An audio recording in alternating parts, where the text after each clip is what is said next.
Hi, welcome to this tutorial. In this tutorial, we are going to discuss rectification and its classification. The first is half-wave rectifier, and the second is the full-wave rectifier. Under the full-wave rectifier, we have the full-wave bridge rectifier, and the second is the center-tap full-wave rectifier. So, first, before everything else, let's define what is rectification. So, rectification is the process of converting AC current into DC current, and this can be achieved by using a single diode or a group of diodes. And these diodes, which converts AC current into DC current, are called rectifiers. So later, we will do simulation of the different classification of rectifiers using Multisim. So are you ready? Let's go!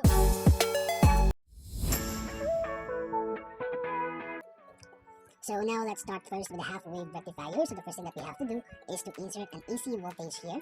And then next is, in a passive layer, let's click transformers and insert 1P, 1S.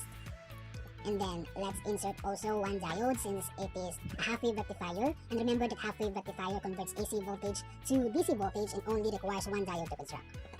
Next is the resistor. And lastly is the ground. Okay.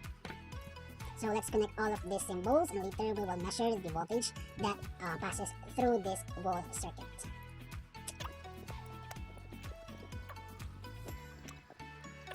Here we have 1 voltage here and we will change that value from 1 voltage to 280 voltage. Okay. You can also set the value of the voltage here depending on what you want. And next is the value of the transformer from 10 P turns. Let's change it from to 8 P turns and let's maintain the 1S turns there.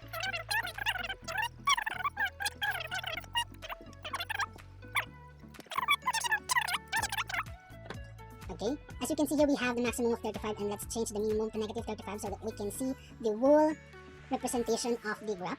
So here this is the half wave and then this is the limits. And actually the half wave rectifier, what does it do is it clips off the bottom of the wave, and that's why it is called half wave, because you will only see the half wave here, the 1/2 cycle, and that's all for the half wave rectifier.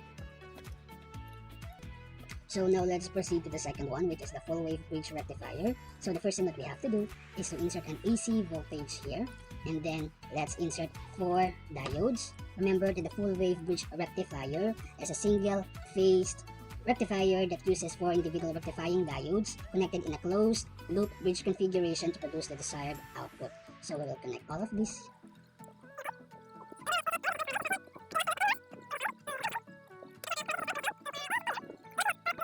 Change the values of the diodes here in advanced parameters, the junction potential from 1 to 0.6, as well as for this one. Let's change them. For the values of the voltage and kilohertz, let's change it from 1 to 28. That's my favorite number. And next is from 1 kilohertz to 60 kilohertz. That's my rate. Okay, and now let's insert the voltage probe.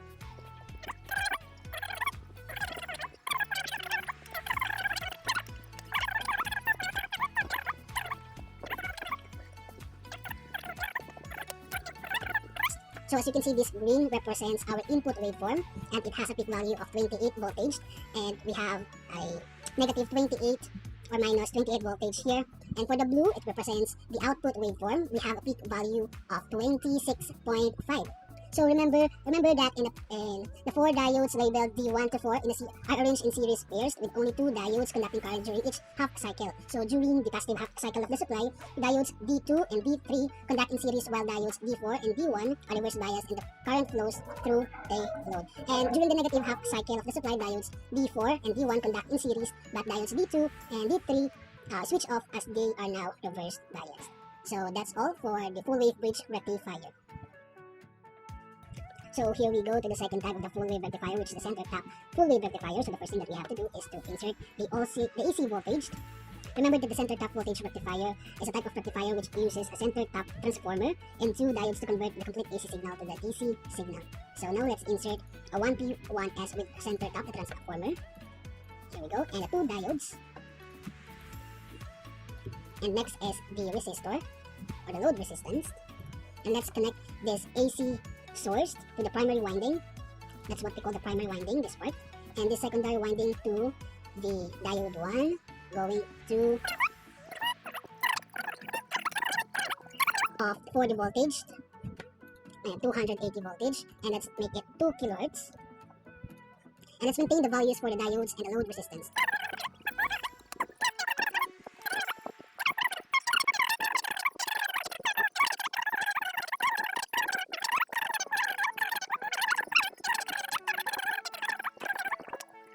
Do simulation.